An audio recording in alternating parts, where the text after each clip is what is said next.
السلام علیکم ورحمۃ اللہ وبرکاتہ۔ کیا حال ہے دوستو؟ امید کرتا ہوں آپ سب خیر و عافیت سے ہوں گے۔ ایک مشہور بزرگ تھے، ان کے پاس ایک دفعہ ایک طالب علم آیا جو دینی علوم سیکھتا رہا۔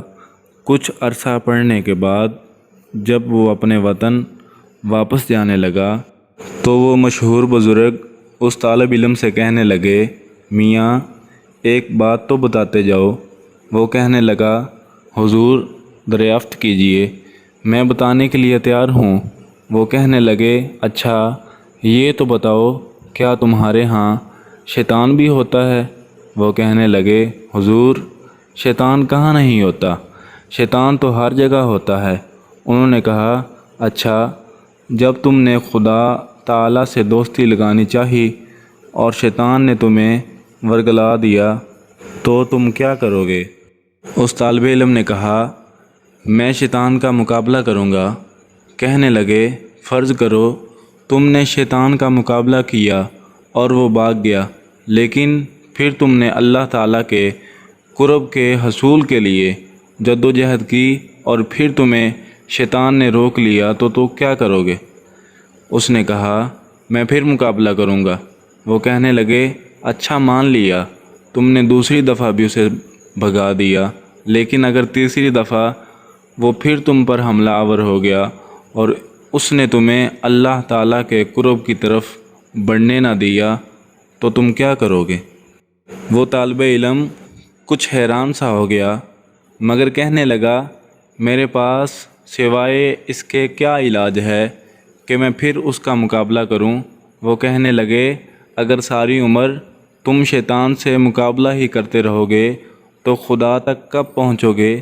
وہ لاجواب ہو کر خاموش ہو گیا۔ اس پر اس بزرگ نے کہا کہ اچھا یہ تو بتاؤ، اگر تم اپنے کسی دوست سے ملنے جاؤ اور اس نے ایک کتا بطور پہرے دار رکھا ہو اور جب تم اس کے دروازے پر پہنچنے لگو تو وہ تمہاری ایڑی پکڑ لے تو تم کیا کرو گے؟ وہ طالب علم کہنے لگا کہ میں کتے کو ماروں گا اور کیا کروں گا؟ وہ کہنے لگے، فرض کرو تم نے اسے مارا اور وہ ہٹ گیا، لیکن اگر دوبارہ تم نے اس دوست سے ملنے کے لیے اپنا قدم آگے بڑھایا اور پھر اس نے تمہیں آ پکڑا تو تم کیا کرو گے؟ وہ کہنے لگا، میں پھر ڈنڈا اٹھاؤں گا اور اسے ماروں گا۔ انہوں نے کہا، اچھا تیسری بار پھر وہ تم پر حملہ آور ہو گیا تو تم کیا کرو گے؟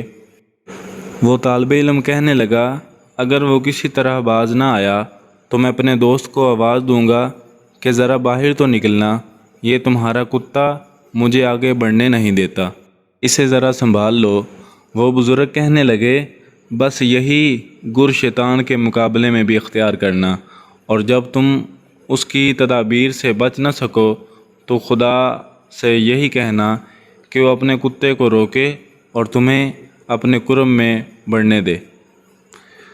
تم اس کا ہاتھ کیوں نہیں پکڑ لیتے جس کے قبضہ قدرت میں یہ تمام چیزیں ہیں؟ اگر تم اس سے دوستی لگا لو تو تمہیں ان چیزوں کا کوئی خطرہ نہ رہے اور ہر تباہی اور مصیبت سے بچے رہو۔